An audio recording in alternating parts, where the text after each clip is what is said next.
All India इमाम organisation और United Muslim of India के सीनियर सदर हमारे साथ मौलाना बुरहान अहमद कासमी साहब जुड़ गए हैं। मौलाना साहब बहुत बहुत इस्तकबाल है। शुक्रिया जनाब अली, बहुत बहुत शुक्रिया आपका। अस्सलाम वालेकुम रहमतुल्लाहि व बरकातहू। वालेकुम अस्सलाम। मौलाना साहब, क्योंकि आप इतनी सारी तंजीमों से जुड़े हुए हैं, आपका कामकाज कैसे चल रहा है? आपकी जो तंजीमें आप जिनसे जुड़े हुए हैं वो क्या काम करती हैं और किस तरह से वो काम चल रहा है? बस हम लोग तो अपने तौर पर जो है लोगों को जमा करके, अपने जो सिलसिले के लोग हैं उनको जमा करके उनको कोई पैगाम देना होता है, कोई इस तरह का प्रोग्राम हो जो उनके जरिए से हमें मुल्क तक या कौम तक पहुंचाना होता है जी। उन हजरात को जोड़कर इतला कर देते हैं। कोई बड़ा इजलास इत्तेफाक से साल भर में 1-2 कर पाते हैं, वो मुश्किल तमाम, क्योंकि उसके हालात नहीं होते हैं जी। तो उस एतबार से कोई ऐसा प्रोग्राम नहीं करते जिसमें कोई बड़े मसारिफ आए। बस सिर्फ साथी जुड़ जाते हैं आपस में, तंजीम के सरबराह जी, और वो मिलजुल कर जो भी प्रोग्राम होता है, जिस तरह के हालात होते हैं मुल्क के लिए, मिल्लत के लिए, उस पर गौर व करके, मशवरा करके और उसका कोई एलामिया होता है जारी कर देते हैं। जी। मौलाना साहब, क्योंकि अगर हम बात करें तो मस्जिद में, अगर इस्लाम में देखा जाए तो मस्जिद में नमाज पढ़ने की कितना सवाब है और उसके क्या कुछ हुक्मात हैं? मस्जिद में दरअसल मस्जिद ही एक इबादत के लिए सबसे अहम चीज बनाई है अल्लाह तबारक व तआला ने जी। इसको अल्लाह ने बैतुल्लाह कहा है, अल्लाह का घर, जी। और ये दारुल अमान भी है एक तरह से। तो सबसे अहम जगह यही है अमाल की। जहाँ तक सवाब का ताल्लुक है, वो सारे अमाल किसी भी तरह के हो, जिक्र हो, तिलावत हो, नमाज हो, एतकाफ हो, जितने भी नेक अमाल हैं वो जब मस्जिद से वाबस्ता होते हैं तो उनका अजर बहुत बढ़ जाता है, 27 गुना तक बढ़ जाता है। और आम हालात में तो 27 गुना है, लेकिन रमजान मुबारक जैसे मुकद्दस महीने में और भी इजाफा होता है, सैकड़ों और हजारों तक का सवाब जो है जारी हो जाता है एक एक अमल पर। जी। जी। मौलाना साहब, जैसे कि काफ़ी टाइम ऐसा होता है कि लोग नमाज पढ़ रहे होते हैं लेकिन उनके दिमाग के अंदर जो है नमाज के दौरान काफ़ी ज़्यादा ऐसे ख्यालात आते हैं, बहुत अजीबोगरीब तरह के ख्यालात आते हैं। तो ऐसा क्यों होता है? और उसमें क्योंकि जो लोग होते हैं वो अपने नमाज में जो है वो कंसंट्रेट नहीं कर पाते हैं, उनके दिमाग इधर उधर चला जाता है और काफ़ी टाइम ऐसा भी होता है कि लोग रकातें भूल जाते हैं। तो ऐसे में क्या कर सकते हैं? और जो रकातें भूल जाते हैं तो उसमें किस तरह से उसको, क्योंकि नमाज नहीं तोड़ी जा सकती, तो ऐसे में उसको किस तरह से कवर किया जा सकता है? जी, ठीक सवाल किया आपने। असल में नमाज और इबादत, खासतौर से नमाज का मसला ज़्यादा अहम है। दूसरे किसी इबादत में तो गुंजाइश भी है, लेकिन नमाज में अगर तवज्जो बदल जाती है तो नमाज की जो नूरानी कैफियत है, उसकी जो असली शरई हैसियत है, वो मुतासिर हो जाती है। और ये फितरी बात है। अब ये कहना कि साहब नमाज पढ़ने वाला नमाज में कैसे बहक जाता है, इधर उधर की बात कैसे सोच लेता है, ये तो उसकी फितरी मजबूरी है। कुदरती तौर पर इंसान मजबूर है कि अगर वो किसी तरह के हालात से जो घिरा हुआ है तो आम तौर पर जैसे हालात का आदमी शिकार होता है वैसे ख्याल उसके जहन में अचानक आ जाता है। लेकिन शरीयत पाक ने उसके लिए फौरन उसका हल बता दिया है कि आप फौरन अपनी तवज्जो को दुरुस्त कर लें, और अगर इत्तेफाक से उस गलती की वजह से कोई ऐसी भूल हो गई है रकात की या खैरात की या कादे की या जलसे की, खड़े होने के ताल्लुक से, बैठने के ताल्लुक से, सजदे में ताखीर हुई, रुकू में ताखीर हुई, खैरात में तब्दीली हो गई जी, तो उसके लिए फिर शरीयत ने इलाज मुकर्रर कर दिया है कि वो सजा सहू के जरिए से, यानी वो सजा सहू के माने भूल गए हैं जी, हमसे कोई भूल हो गई है तो उस भूल का इलाज शरीयत ने बताया है कि आप आखिरी रकात में सलाम फेरकर एक साइड का, दाहिनी साइड का, और फिर सजदा सहू कर लें। उसमें जो सजदे होते हैं सहू के, वो सजदे कर लेते हैं तो नमाज का जो हमारी कोताही हुई थी जी, उसको अल्लाह माफ कर देता है। लेकिन उसमें शर्त यह है कि हमें ये मालूम होना चाहिए कि वो गलती सजदा सहू वाली है या नहीं। जी, महज किसी बात का ख्याल आ जाने से काफी नहीं है, वो तो आम बात है, ऐसा हो जाता है। हुजूर पाक अलैहिस्सलाम के जमाने में जो सरवर कायनात अलैहिस्सलाम जो कायनात के रहबर हैं, शमे इलाही हैं, आपके ज़माने में आपके सहाबा ने भी आपकी बारगाह में दरख्वास्त की कि या रसूल अल्लाह, हमें ऐसे ऐसे नमाज पढ़ते हुए ख्यालात आ जाते हैं, तस्वुरात आ जाते हैं, तो हम क्या करें? तो आपने फरमाया कि अपनी तवज्जो फौरन बदल लो, ध्यान जब आए तो फौरन तवज्जो बदल लो और तौबा इस्तिग़फ़ार करो, यही उसका इलाज है। कोई गलती हो जाए तो उसके लिए सज़ा सहू है। जी। جی مौसा साहब, अगर बात करें जैसे इम्पोर्टेंट ईद की क्या इम्पोर्टेंस है इस्लाम में, ईद क्यों मनाई जाती है और क्या ईद के ऊपर नए लिबास पहनना बहुत बहुत ज़्यादा ज़रूरी है? और क्योंकि अभी अगर बात करें तो लॉकडाउन चल रहा है और ऐसे में तमाम जो गाइडलाइंस सरकार की तरफ से जारी करी गई उसमें कुछ दुकानें अभी खोलने की अनुमति दे दी गई है लोगों को, प्रशासन की तरफ से कह दिया गया है कि वो दुकानें खोल सकते हैं। हालांकि जो लोग हैं वो काफ़ी ज़्यादा एहतियात करें, लेकिन फिर भी कहीं ना कहीं लापरवाही देखने को मिल रही है। कुछ लोग अभी भी सड़कों पर निकल रहे हैं और ईद की अब उन्हें खरीदारियां शुरू कर दी हैं, खास करके जो ख्वातीनें हैं मुसलमानों में, तो उनकी क्या इस्लाम में इतना ज़रूरी है नए कपड़े पहनना, या फिर ईद के दिन जो नए लिबास पहने जाते हैं या फिर जितने भी काम होते हैं, क्या इतना ज़्यादा इम्पोर्टेंट है कि अपनी जान के ऊपर खेल के भी और दूसरों की जान को भी खतरे में डालकर उसको करना ज़रूरी है? जी जी, आपने बहुत अच्छा सवाल किया है। ये वक्त की ज़रूरत है, इस वक्त यही हालात चल रहे हैं। दरअसल सबसे पहले तो हमें, आपने जो सवाल किया ईद की अहमियत के बारे में, जी, तो ईद जो है वो सबसे अहम हमारा सालाना त्यौहार है। और त्यौहार क्या बल्कि एक सालाना इबादत है। अल्लाह की बारगाह में रमज़ान मुबारक के रोज़े रखने के बाद बंदा खुश होकर अल्लाह की बारगाह में 2 रकात का नजराना बतौर शुक्राना पेश करता है। इसका नाम ईद है जी।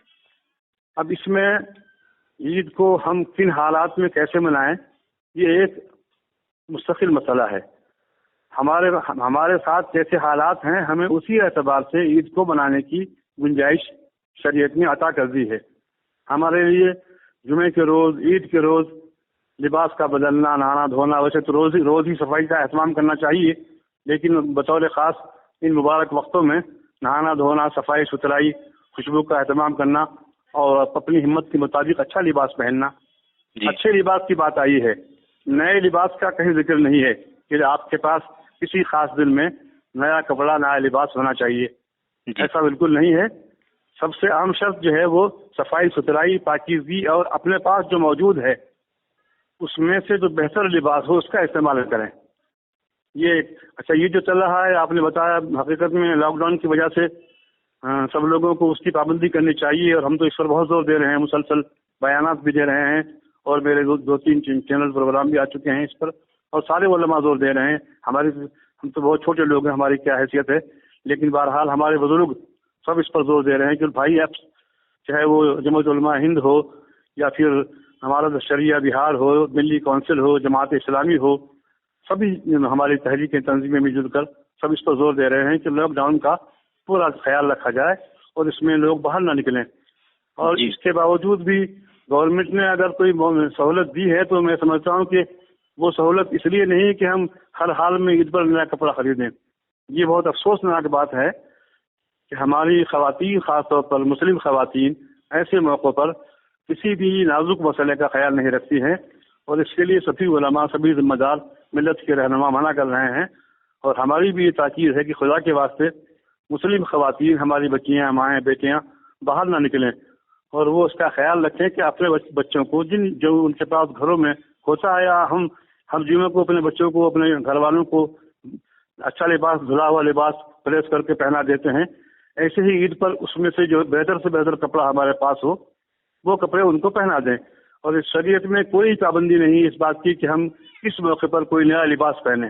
जी, नया लिबास पहनने के लिए दुआ का एहतमाम तो किया गया है, लेकिन नया लिबास कब पहना जाए इसकी कोई शरीयत में पाबंदी नहीं है, ना ईद के लिए ना जुमे के लिए।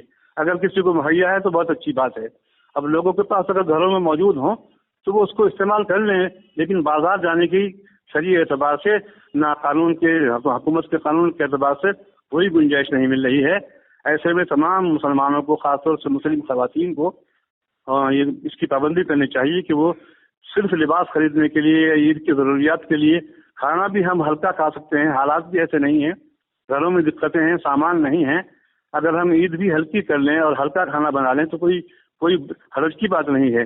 शरीयत में ये भी पाबंदी थोड़ी है कि हम किस दिन में कैसा खाना बनाएं, कितना उम्दा बनाएं, अपने हालात के मुताबिक बनाएंगे। जी, तो अभी ये चीज़ें आपने सवाल किया है, मैंने अर्ज कर दिया कि लोगों को और ख़ासतौर से हमारी ख़वातीन को اس کا اہتمام کرنا چاہیے لگاتار علماء جو ہیں اس کے لیے لگاتار اپیل کر رہے ہیں، لگاتار پرشاسن بھی اپیل کر رہا ہے کہ لوگ سوشل ڈسٹینسنگ کو قائم رکھیں، اور لگاتار جو چاہے شیعہ ہوں چاہے سنی، ہر علماء ہر مولانا اپنے استر کے اوپر لوگوں سے اپیل کر رہے ہیں کہ وہ گھروں کے اندر ہی رہیں اور کوشش کریں کہ گھر کے باہر نہ نکلے اگر بہت زیادہ ضروری نہیں ہے۔ مولوی صاحب ہمارا اگلا کوشچن یہ ہوگا کہ مسجد میں کیونکہ اذان ہوتی ہے اور لاؤڈ اسپیکر کو اس میں یوز کیا جاتا ہے، ٹھیک ہے، تو ابھی کیونکہ الہ آباد ہائی کورٹ نے بھی ایک PIL اس میں داخل کری گئی تھی، تو اس میں بھی کہا گیا تھا کہ مسجد میں جو لاؤڈ اسپیکر ہوتے ہیں اس کے اوپر پرشاسن نے روک لگا دی ہے۔ تو ایسے میں ہائی کورٹ نے بھی کہا تھا کہ کیونکہ اسلام میں اذان دینا اس کے اندر اسلام کے اندر ہے، لیکن لاؤڈ اسپیکر اسلام کا حصہ نہیں ہے، تو ایسے میں آپ کیا کہیں گے، آپ کا اس کے اوپر کیا کہنا ہے؟ ہاں، یہی آپ نے بڑا اہم سوال کیا ہے، بلکہ اس موضوع پر تو میں مستقل کام بھی کر رہا ہوں اور لوگوں تک پیغام پہنچا رہا ہوں، زبانی بھی، فون کے ذریعے، واٹس ایپ کے ذریعے اور تحریری طور پر بھی پیغام پہنچا رہا ہوں۔ یہ حقیقت ہے کہ لاؤڈ اسپیکر جو ہے وہ مسجد کے لوازمات کا حصہ نہیں ہے، وہ ایک ضرورت ہے۔ اگر ہمیں اپنی کسی علاقے میں آبادی کی کثرت کی وجہ سے زیادہ لوگوں کی آبادی ہونے کے باعث اپنی اذانوں کی آواز وہاں تک پہنچانی ہے، تو جہاں تک اس کی گنجائش ہے وہاں تک ہم اسی اعتبار سے اس کو رکھ سکتے ہیں۔ اگر قانون اس میں رکاوٹ بن رہا ہے تو میں سمجھتا ہوں کہ قانونی اعتبار سے اذان پر لاؤڈ اسپیکر کو بالکل تو منع نہیں کیا جا سکتا، لیکن اس کے لیے کچھ گائیڈ لائنس مقرر ہو سکتی ہیں۔ روڈ میپ ایسا بن سکتا ہے کہ کتنی مسجدیں ہیں، کہاں پر، کس بستی میں، کس محلے میں، اگر کسی جگہ پر کسی چھوٹے گاؤں میں ایک مسجد کی اذان سے کام چل سکتا ہے لاؤڈ اسپیکر پر، تو باقی اذانیں لوگ سادہ پڑھ لیں، اور کسی بڑی بستی میں زیادہ مسجدیں ہیں تو وہاں پر طے کر لیں کہ فلاں گوشے میں جامع مسجد ہے، فلاں بڑا مدرسہ ہے، یا فلاں دوسرا جو فاصلے کا حصہ ہے وہاں پر یہ دو چار اذانیں ہو جائیں، 2 اذان ہو جائیں۔ اس میں بھی اس بات کا خیال رکھنا ضروری ہے کہ ہمارے جو لاؤڈ اسپیکر ہیں ان کی آوازیں، ان کا جو ساؤنڈ ہے وہ اتنا نہیں ہونا چاہیے کہ جو ضرورت سے زیادہ ہو، بلکہ اس کو ہم جہاں تک ہم ہماری ضرورت سے نمازوں کے اعتبار سے اطلاع کرنے کی وہاں تک اس کا استعمال کریں۔ اور تمام کے تمام حضرات، خاص طور سے رمضان المبارک میں آپ نے محسوس کیا ہوگا، آپ لکھنؤ جیسی بہت مصروف جگہ میں ہیں، بڑی جگہ میں ہیں، میرے پاس آگرہ، کانپور، جے پور، دلی اور لکھنؤ کے علماء کرام کی فتاوی اور ان کے پیغامات موجود ہیں۔ وہ حضرات جو ہیں اس بات پر زور دے رہے ہیں، کہہ رہے ہیں کہ یہ جو بیجا شور ہے اس کی ضرورت نہیں ہے، بس لمٹ میں ضرورت کے مطابق ہو۔ میرا اپنا خیال یہ ہے کہ میں اس پر یہ چاہ رہا ہوں کہ اپنے علماء سے ملاقات کر کے اور سرکاری ذمہ داروں سے ملاقات کر کے ہم اس کا ایک روڈ میپ تیار کریں، ایسا پروگرام بنائیں کہ جس کے ذریعے سے اس کا جو استعمال غیر ضروری ہے وہ کم ہو جائے اور ہو سکے تو بند ہو جائے۔ جی مولانا صاحب، شیعہ دھرم گرو مولانا سیف عباس، ان سے آپ کا بھی تعارف ہوگا، آپ ان کو جانتے ہوں گے، انہی نے ایک بات کہی تھی کہ اسلام میں بے شک لاؤڈ اسپیکر کی کوئی جگہ نہیں ہے، لاؤڈ اسپیکر اسلام کا حصہ نہیں ہے، لیکن جو لاؤڈ اسپیکر ہے اس میں صرف اذان ہوتی ہے، تو اس سے اسی کو لے کے کیوں ٹارگٹ کیا جاتا ہے، حالانکہ جو دوسرے دھرم ہے ان میں بھی لاؤڈ اسپیکر یوز کیا جاتا ہے۔ انہوں نے ایگزامپل دیتے ہوئے کیواڑیوں کی بات کری تھی اور اس میں کہا تھا کہ جو صبح سے لے کے شام تک کے چلتا ہے، تو اس کے اوپر بھی کہیں نہ کہیں پرشاسن کو دیکھنا چاہیے، صرف اذان کے لیے ہی نہیں پرتیبندھ لگانا چاہیے اور اذان کے اوپر ہی پابندی نہیں ہونی چاہیے، یہ بھید بھاؤ جو ہے اس کے اوپر کہیں نہ کہیں روک لگنی چاہیے۔ تو آپ کا اس کے اوپر کیا نظریہ ہے؟ بالکل صحیح ہے، دراصل یہ جمہوری ملک ہے، یہاں اگر کوئی پابندی ہو، قانون ہو تو وہ سب کے لیے ہے، اس میں کسی دھرم وشیش کا کوئی ذکر نہیں ہونا چاہیے کہ فلاں ہی مذہب کے لیے، فلاں دھرم کے لوگوں کے لیے، یا فلاں مسجد کے لیے، یا فلاں خانقاہ کے لیے، یا فلاں جماعت کے لیے پابندی ہے۔ پابندی ہو تو پھر سب کے لیے ہو، اور گنجائش ہو تو سب کے لیے ہو۔ اور یہ حقیقت ہے کہ جس بڑے پیمانے پر سلسلہ ہوتا ہے کاوڑیوں کا، شور ہوتے ہیں، بڑے بڑے ڈیگ بجتے ہیں، پوری بستیوں کے ماحول جو ہے خراب ہو جاتے ہیں، لوگوں کی زندگیاں دشوار ہو جاتی ہیں، پابندی اس پر بھی ہونی چاہیے، اس میں کوئی دو رائے نہیں ہے۔ یہ ہمارا ملک جمہوری ملک ہے، سب نے مل جل کر قربانیاں دے کر اس کو آزاد کر کے اس کا سمویدھان، اس کا آئین بنایا ہے۔ اس آئین میں سب کے لیے برابر کے حقوق ہیں، تو حق بھی سب کو برابر ملنا چاہیے اور ممانعت بھی سب کے لیے برابر ہونی چاہیے۔ ایک طرف اگر مسجدوں کے لیے اس پر کوئی پابندی ہو یا کوئی روڈ میپ تیار ہو، تو پھر مندروں کے لیے، گردواروں کے لیے اور ऐसे धार्मिक प्रोग्रामों के लिए जो बड़े बड़े उसमें लंबे लंबे प्रोग्राम रातों रातों चलते हैं और दिन भर लोग सफर करते हैं, बड़े बड़े काफिले लेकर, बड़े बड़े ट्रैक्टरों पर बड़े बड़े डेग लेकर चलते हैं, बड़ा शोर होता है, उसके लिए भी कानून होना बहुत जरूरी है। जी मौसा साहब, अगर बात करें जैसे कि कोरोना क्योंकि लगातार चल ही रहा है पूरे देश भर में, पूरी दुनिया में उसने कहर मचा रखा है और तबाही मचाने के पूरा आलम उसके नजर आ रहे हैं, क्योंकि किसी न किसी तरह से हर दिन हजारों लोग जो हैं उसके संक्रमित हो रहे हैं और लगातार उसकी जो वबा है वो फैलती जा रही है। तो ऐसे में आपको क्या लगता है कि जो कोरोना को देश भर में मुसलमानों से जोड़ दिया गया है, जमातियों ने देश में कोरोना फैलाया है, ये कहा जा रहा है, ये कितना सही और कितना गलत है, आप क्या सोचते हैं? ये सिर्फ जो है पूरे तौर पर इसमें असबियत है, इसमें मजहबी रंग पाया जा रहा है। कोरोना तो एक आलमी वबा है, सारी दुनिया ने इसको मान लिया है। WHO ने भी तस्लीम किया है, तस्लीम नहीं किया बल्कि बार बार WHO इसका ऐलान कर रही है कि ये वबा है, ये कोई किसी का बनाया है कोई फार्मूला नहीं है। इस वबा से सारी दुनिया परेशान है। तो ऐसे में किसी एक खास फिरके को निशाना बनाना, और खास तौर पर जैसे जमात को निशाना बनाया गया था और अभी तक उसके असरात हैं, अभी तक भी लोग बेचारे परेशान हैं, महीनों से ऊपर हो गए हैं, बहुत से लोग अभी तक भी क्वारंटाइन किए हुए हैं और बरकत का निज़ाम कमोबेश रोज ही कुछ ना कुछ चलता रहता है। तो ये इसमें तो साफ जाहिर है कि ना तो ये कोई मजहबी मामला है, ना मजहब से कोई बीमारी पैदा होती है। बीमारियों तो इंसान की वजह से, माहौल की वजह से, मौसम की वजह से, मौसम की खराबियों की वजह से पैदा होती हैं और उसी से ये बीमारी पैदा हुई है, ये वायरस बना है। और ये वायरस जो है, ये भी तो इत्तेफाक है कि हमारे यहाँ हिंदुस्तान में नहीं था ना, ये तो दुनिया जानती है।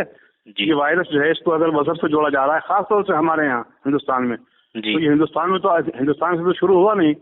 इसकी शुरुआत तो जो है वहाँ से है, वुहान से है, चाइना से है, दूसरे मुल्कों से है, इटली से है, अमेरिका में बहुत ज्यादा है और दूसरे ममालिक में, बरतानिया में बहुत ज्यादा है, खुद ईरान में किस कदर है, ईरान में बड़े पैमाने पर फैल रहा है। तो वहाँ वो लोग तो सारे मुस्लिम ही है, कमोबेश पूरी मुस्लिम उम्मा है, मोमिन भाई हैं।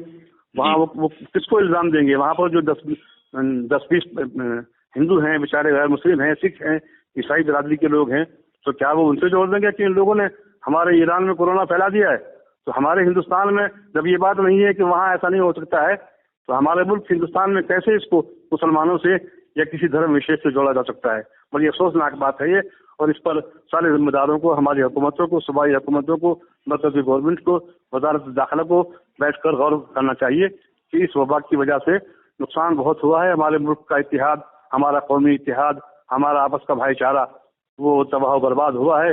लोगों को बड़ी तकलीफ उठानी पड़ रही है, लोगों को पीटा जा रहा है, सब्जी के नाम पर, फ्रूट के नाम पर गलियों से बाहर निकाला जा रहा है, जख्मी किया जा रहा है। ऐसे हालात में नहीं होना चाहिए। अब देखिए, हमारे बात आई है तो कह दूं कि जितने बेचारे हमारे मजदूर हैं, इतना परेशान तबका दुनिया में शायद तारीख के अंदर, पूरे इतिहास में कहीं भी नहीं मिलेगा जी। सारी दुनिया में सबसे ज्यादा परेशान मजदूर है हिंदुस्तान में जी। और उसका कोई पुरसान हाल नहीं है। वो बेचारे किस हालत में रह रहे हैं, कैसे वक्त गुजार रहे हैं, भूखे हैं, प्यासे हैं, जख्मी हैं, डंडे पड़ रहे हैं। और उनमें इत्तेफाक की बात यह है कि उनकी भीड़ में शायद कहीं भी अभी तक कोरोना की तहकीक नहीं की गई है, कहीं भी उसकी जांच पड़ताल नहीं की गई है। वो लाखों की तादाद में हो या हजारों की तादाद में हो या सैकड़ों हो, चल रहे हैं, फिर रहे हैं, धक्के खा रहे हैं। तो अगर ऐसी बात होती तो वो मजदूर तो बिहार के, खास तौर पर बिहार के मजदूर हैं, वो 80% 90% तमाम बेचारे हमारे हिंदू भाई, हिंदू बच्चे हैं, हिंदू माएँ हैं, हिंदू बेटियां हैं, छोटे छोटे मासूम बच्चे हैं। उनको कैसे जोड़ देंगे इस बात से कि वो हिंदू होने की वजह से या मुसलमान होने की वजह से कोरोना जो है उनकी वजह से फैला है या उनमें फैल रहा है? ऐसा कुछ भी नहीं हो रहा है। जहाँ फैलना चाहिए था वहाँ नहीं फैल रहा, और जहाँ पर नहीं फैला था वहाँ पर फैला दिया गया है। इसको सब समझते हैं, जानते हैं जी। जैसे कि मुल्क के हालात हैं, आपने भी अभी बात करी कि लाखों मजदूर जो है सड़कों के ऊपर हैं और सैकड़ों मीलों चल के जो है अपने अपने घरों की तरफ जा रहे हैं। तो ऐसे में ये भी देखा जा रहा है कि जो लगातार भेदभाव की बात करी जाती थी कि मुस्लिमों को टारगेट किया जाता था, आज वही मुस्लिम रोजा रख कर सड़कों के ऊपर स्टॉल लगाए हुए हैं, सबीले लगाए हुए हैं, उन्हीं मजदूरों की मदद कर रहे हैं, बिना कोई धर्म जाति देख कर लोगों को पानी पिला रहे हैं, रोजा रख के खुद रोजे से हैं, खुद भूखे प्यासे हैं, लेकिन जो लोग जा रहे हैं उनकी मदद कर रहे हैं, उनको खाना दे रहे हैं, उनको पानी दे रहे हैं। उनके लिए क्या कहेंगे? वो जो जिस तरह की खिदमत दे रहे हैं उनके लिए आप क्या कहेंगे? भाई, इस पर तो माशाअल्लाह उनके लिए दुआएं देने के अलावा और इस मुल्क के, हमारे मुल्क के रहने वालों को, हमारे ہندو بھائیوں کو، دوسرے مذہب کے لوگوں کو، سب کو اس پر ان کا شکریہ ادا کرنا چاہیے، اس پر غور کرنا چاہیے کہ اگر ایک طرف ہم الزام دے رہے ہیں، انہیں کو برا بھلا کہہ رہے ہیں، دوسری طرف وہی لوگ، ابھی ہم دیکھ رہے تھے کہ ترکمان گیٹ پر، آصف علی روڈ پر اتنے بڑے پیمانے پر ہندو مسلم سبھی مل جل کر، سکھ بھی شامل تھے اس میں، اور دلی میں اور دوسرے علاقوں میں گرودواروں میں سکھ بھائی کام کر رہے ہیں۔ یہاں مسئلہ کہ خاص طور سے مسلمانوں سے متعلق آپ نے پوچھا ہے، تو میں بہت خوش ہوں اس بات سے، ہمیں بڑی خوشی ہے ہماری تنظیم کو کہ ہمارے مسلم نوجوان، ہمارے مسلم احباب اپنی ضرورتوں کو روک کر، کم کر کے اور میدان میں اترے ہوئے ہیں، اور ہم دیکھ رہے ہیں کہ راستوں میں، سڑکوں پر، سڑکوں کے اوپر فروٹ پھینک رہے ہیں، تربوز، خربوزے پھینک رہے ہیں، پانی کی بوتلیں پھینک رہے ہیں، کھانے دے رہے ہیں، لائنیں لگا رکھی ہیں، بڑے پیمانے پر کام چل رہا ہے۔ اسی کا نام اسلام ہے، یہی ہمیں دین ہمارا سکھاتا ہے اور اسی کی ہمیں تعلیم دی گئی ہے۔ یہ بہت بڑی بات ہے جو ہمارے ملک کے نوجوان، خاص طور سے مسلم طبقہ جو انجام دے رہا ہے، اس سے آپسی بھائی چارے پر بہت اچھا اثر پڑے گا انشاءاللہ۔ جی انشاءاللہ۔ مولانا صاحب، آخری یہ آپ کا پیغام جو آپ کو عوام اس ٹائم پہ سن رہی ہے، پورے دیش بھر کی، پوری دنیا میں جہاں جہاں بھی لوگ آپ کو سن رہے ہیں، ان کے لیے آپ کیا پیغام دینا چاہیں گے؟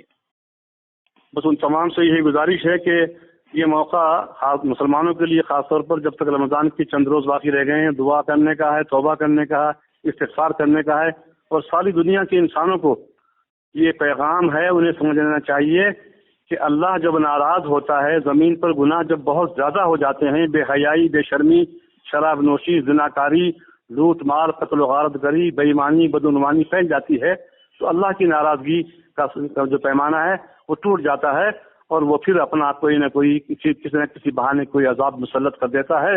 اللہ سے توبہ کریں، استغفار کریں، سارے لوگ مل کر اپنے اپنے دھرم کے انوسار۔ میں نے پہلے بھی اپیل کی تھی اپنے ایک ویڈیو میں کہ سب لوگ مل کر اپنے اپنے مندروں میں، گرودواروں میں، چرچوں میں پرارتھنائیں کریں، دعائیں کریں، اور مذہبی تعلیمات کے مطابق کوشش کریں، خدا سے پناہ مانگیں، گناہوں سے بچیں، گناہوں سے بچنے کی مذہبی رہنما لوگوں کو اپیل کریں۔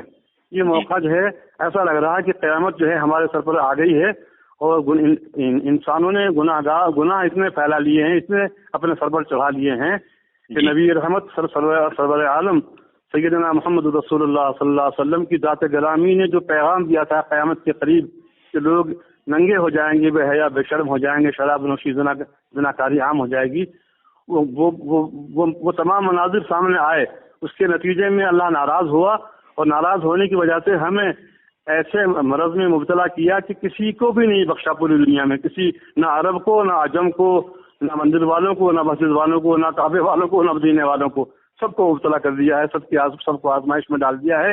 اس سے سبق ملتا ہے کہ دنیا کے انسانوں کو میری اپیل ہے، پوری دنیا کے لوگوں سے، میرے اپنے تمام بھائیوں سے، ہم سب بھائی ہیں آپس میں، ہم سب آدم کی اولاد ہیں، ایک باپ ایک ماں کی ہوا کی اولاد ہیں، ہم سب مل کر اپنے رب کو راضی کریں، اپنے رب کی بارگاہ میں دعائیں کریں، درخواست کریں کہ مولا ہمیں معاف کر دے، ہمارے رب ہم کو معاف کر دے، ہم اپنے گناہوں سے باز آتے ہیں، توبہ کرتے ہیں، ایسا نہیں کریں گے، اس وقت تو ہمیں معاف کر دے، اس تکلیف کو دور کر دے، اور دنیا کی اس مصیبت کو ختم فرما دے، خاص طور سے ہمارے ملک ہندوستان سے اس پریشانی کو، تکلیف کو دور فرما دے۔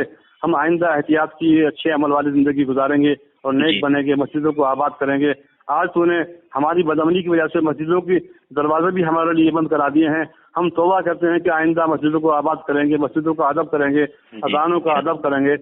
جی بہت بہت شکریہ آپ کا، آپ نے ماشاءاللہ بہت اچھے انداز میں جو ہے سوالات کر رہے ہیں، مجھے اچھا لگ رہا ہے کہ آپ جی مولانا بہت بہت شکریہ ہم سے بات کرنے کے لیے۔ تو یہ تھے ہمارے ساتھ آل انڈیا امام آرگنائزیشن اور یونائٹڈ مسلم آف انڈیا کے سینئر صدر مولانا برہان احمد قاسمی، مولانا برہان احمد قاسمی صاحب۔ مولانا صاحب بہت بہت شکریہ۔ خبروں میں بنے رہنے کے لیے RNI اردو کے فیس بک، ٹویٹر، انسٹا، ٹویٹر کو سبسکرائب کریں، اور ہاں، بیل آئیکن دبانا نہ بھولیں۔